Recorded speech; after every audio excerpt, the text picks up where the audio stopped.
اللہ الرحمن الرحیم۔ زبان اور دل کے اوپر کچھ حقیقت کی باتیں۔ ہمیں اپنی زبان کے اوپر بہت زیادہ قابو رکھنا چاہیے۔ یہ زبان پریواروں کو لڑا کر تہس نہس کر دیتی ہے، میاں بیوی کی زندگی کے اندر زہر گھول دیتی ہے۔ تو اس کے بارے میں ایک مثال بیان فرمائی ہے۔ یحییٰ ابن معاذ رازی رحمۃ اللہ علیہ فرمایا کرتے تھے کہ دل کی مثال ہنڈیا کی مانند ہے۔ دل جو ہے ہمارا، اس کی مثال ایک پتیلا جس میں سبزی بنائی جاتی ہے، دیگچی بول لو یا ہنڈیا بول لو، اس کی ہے۔ اور زبان کی مثال جو ہماری زبان ہے، اس کی مثال چمچے کے مانند ہے۔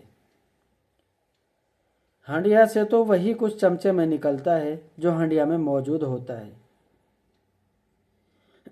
پتیلے کے اندر، سبزی کے برتن کے اندر جو ہم نے رکھا ہوا ہے، چمچے میں وہی چیز نکل سکتی ہے۔ تو جب کسی انسان کی زبان سے گندی باتیں نکلے، غیبت نکلے، جھوٹ نکلے، تو سمجھ لیجئے کہ اس کے دل میں یہی برائیاں بھری پڑی ہیں۔ جو کچھ زبان سے نکل رہا ہے وہ دل کے اندر بھرا ہوا ہے، دل کی باتیں زبان پر آتی ہیں۔ جیسے مثال کے لیے چمچے کی مثال دی ہے کہ برتن سے وہی چیز چمچے سے نکلے گی جو برتن کے اندر رکھی ہوگی، ایسے ہی جو دل کے اندر ہے وہ زبان پہ آتا ہے۔ اور یہ بھی ذہن میں رکھیے گا، محققین نے لکھا ہے کہ عورت کی زبان ایسی تلوار ہے جو کبھی زنگ آلود نہیں ہوا کرتی، یعنی کبھی اس میں زنگ نہیں لگتا ہے۔ عام طور پر یہ بات مشاہدے میں آئی ہے کہ عورتوں کی زبان قابو میں نہیں رہتی اور مردوں کے ہاتھ قابو میں نہیں رہتے۔ مردوں میں یہ بیماری کہ ذرا ذرا سی بات پر ہاتھ اٹھا لیتے ہیں اور اس بات کو بھول جاتے ہیں کہ ہم اپنوں پر ہاتھ اٹھا رہے ہیں۔ یہ بات ذہن میں رکھ لیجئے کہ جب بھی اپنوں سے کوئی قصور ہوتا ہے تو اس میں اپنا بھی کچھ نہ کچھ قصور ہوتا ہے۔ اس لیے مرد ذرا غور سے اس بات پر توجہ دیں۔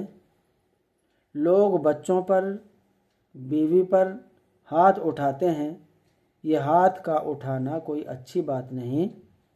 ہاتھ انسان اس وقت اٹھاتا ہے جب کہ وہ ہار مان لیتا ہے کہ میں زبان کے ساتھ سمجھانے سے قاصر ہوں۔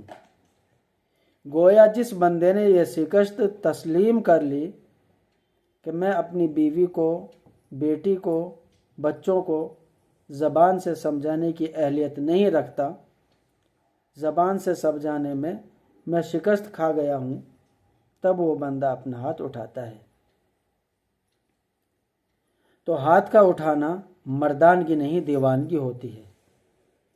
شریعت نے بہت آخر میں جا کر ایک بات کہی کہ اگر کسی آدمی کی بیوی کوئی فحش کام کر لے، اور یہ تو بہت ہی کم ہوتا ہے، تو اگر اس کو شوہر زبان سے سمجھائے وہ پھر بھی باز نہ آئے، تو پھر شریعت نے کہا کہ اب اس کو 2-4 تھپڑ بھی لگا سکتے ہیں۔ لیکن یہ مار پیٹ کوئی روز مرہ کی بات نہیں ہوتی۔ ایسے تو بہت کم معاملات پیش آتے ہیں۔ روز مرہ میں جو چھوٹی چھوٹی باتیں ہوتی ہیں جس پر انسان غصہ کرتا ہے، اس لیے جلدی ہاتھ اٹھا دینا یہ مردوں کی کوتاہی اور زبان جلدی چلا دینا یہ عورتوں کی کوتاہی ہے۔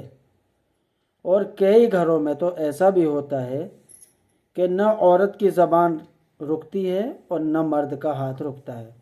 پھر یہ لوگ پرسکون زندگی کیسے گزار سکتے ہیں؟ اللہ تعالی ہمیں سنی ہوئی باتوں پر عمل کرنے کی توفیق عطا فرمائے۔ آمین۔